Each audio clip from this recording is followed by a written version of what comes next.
The Walking Dead. Boom. Telltale Games. Walking Dead video game. So this isn't the one that came out recently, the other Walking Dead game, which fucking blows, which follows Daryl Dixon around, which is a shame because I like that character, and they shit all over him in that game. But this is the good game. This is the game that I want to talk about. And before I talk about how great this game is, let me first say that, yeah, it's not for everybody. If you're the kind of guy that likes to walk around with like a double-barrel shotgun in one hand, a fucking machine gun in the other, and you got a rocket launcher strapped to your back going around doing, do it, come on, kill me now! Do it, I'm here, kill me, do it now! Do it! Do it! Come on, kill me, I'm here! Come on, do it now, kill me! This game's not for you. You know, there's not a whole lot of that in this game where you're walking around toting a gun, shooting zombies. This game is all about making choices, interacting with your characters, establishing relationships and bonds, and then seeing those interactions, those bonds, being put to the ultimate test in this very harsh, very cruel survival world. So let's set the game up here. Can't really talk too much about the setup without giving parts of the game away, which I don't want to do. But in this game, you play as the character Lee Everett. And when the game opens up, you're in the back of a police car. You're on your way to prison for a crime that the game doesn't reveal too much about early on.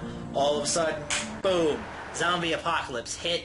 Things turn to shit, and you find yourself trying to just survive, and then shortly after that you meet a young girl named Clementine, and the two of you pair up, and along the way you meet some other characters.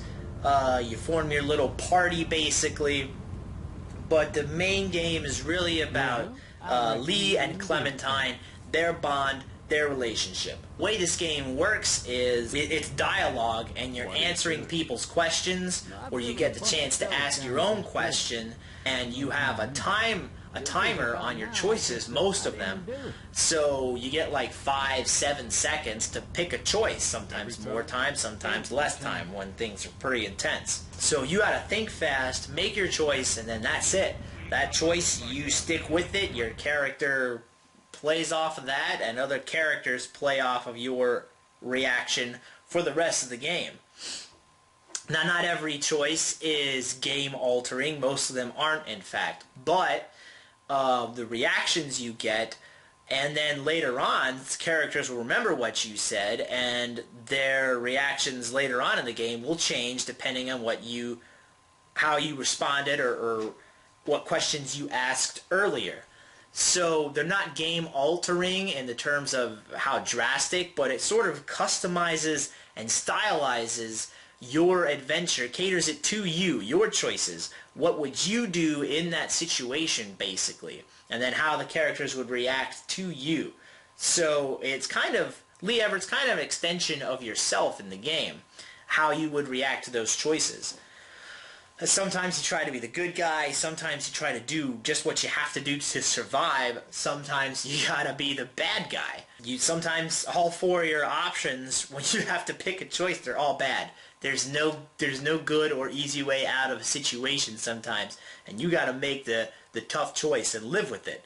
And then for those game-altering decisions where sometimes you're literally choosing between which character lives and which character dies, very intense stuff.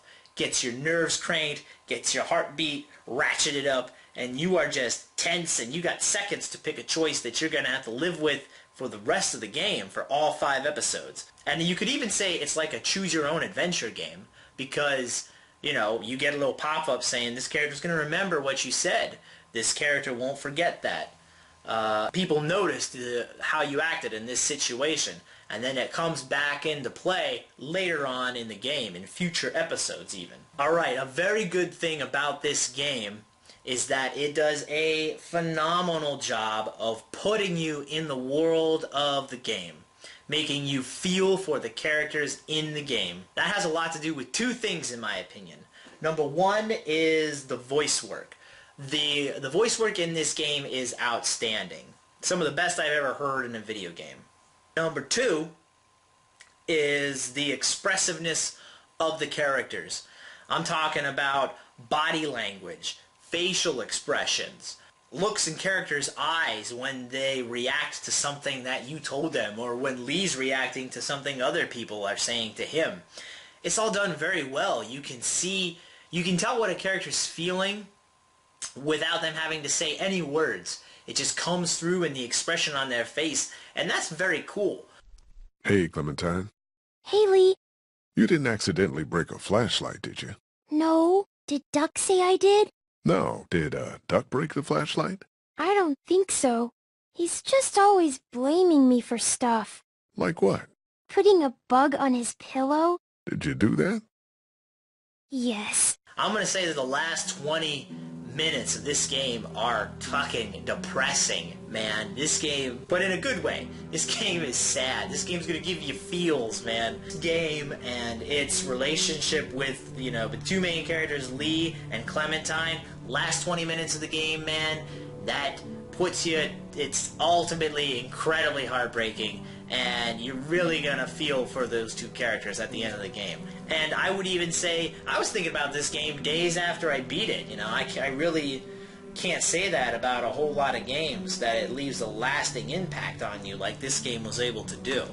So that's definitely, any game that's able to do that, a good lasting impact. There's some games where I'm thinking about days after about how fucking terrible it was, but not this game. This game was outstanding. Some of the bad things about the game, mainly technical issues throughout the game. To start off, when you first put the game in, for Xbox at least, there's a patch that you got to download before you start playing.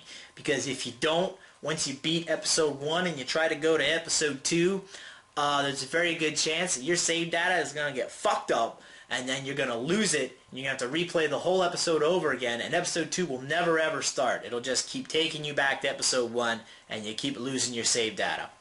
So, yeah, definitely make sure you got your Xbox hooked up online to download that patch, because it's not going to tell you anyways. You need to get that fucking patch. You just got to have it plugged in and be able to download that shit before you continue past Episode 1 without risk of damaging your save file. The other thing is, even though the voice acting is spectacular, the lip syncing can be way off sometimes.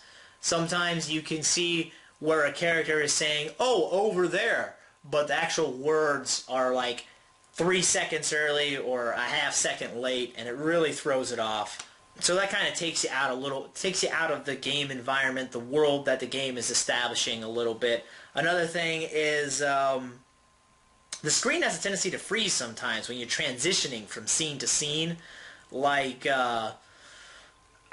when you're walking and you just walk and the camera angle is supposed to change, it doesn't cut right away, but the game and the audio is continuing on, and it's like 2 seconds of still image, and then it cuts to the new camera angle, so that kind of fucks up a little bit and takes you out of the game as well. And the big thing about this game is trying to keep you established into the world the game's trying to create. So with those kind of technical glitches really do take you out.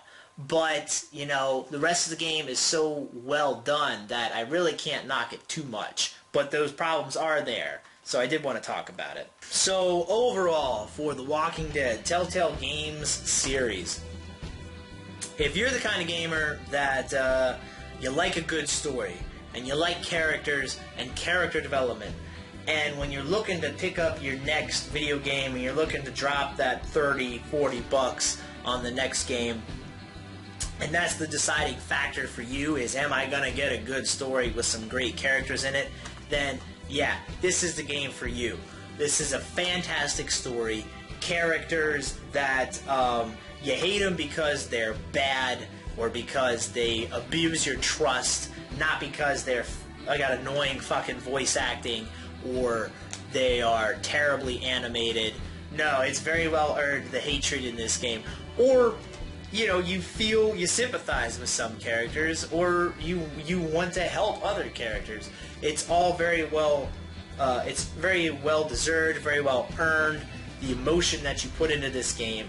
And you don't have to be a fan of the comic book or the TV show in any way to enjoy this game. If you just are looking for a good story and you like the survival, you know, zombie apocalypse, survival horror type genre, this is the game. This is the game for you. You know, there's some small tech issues, but otherwise it's a great game. I will give this game a 9.5 out of 10. I really enjoyed this game.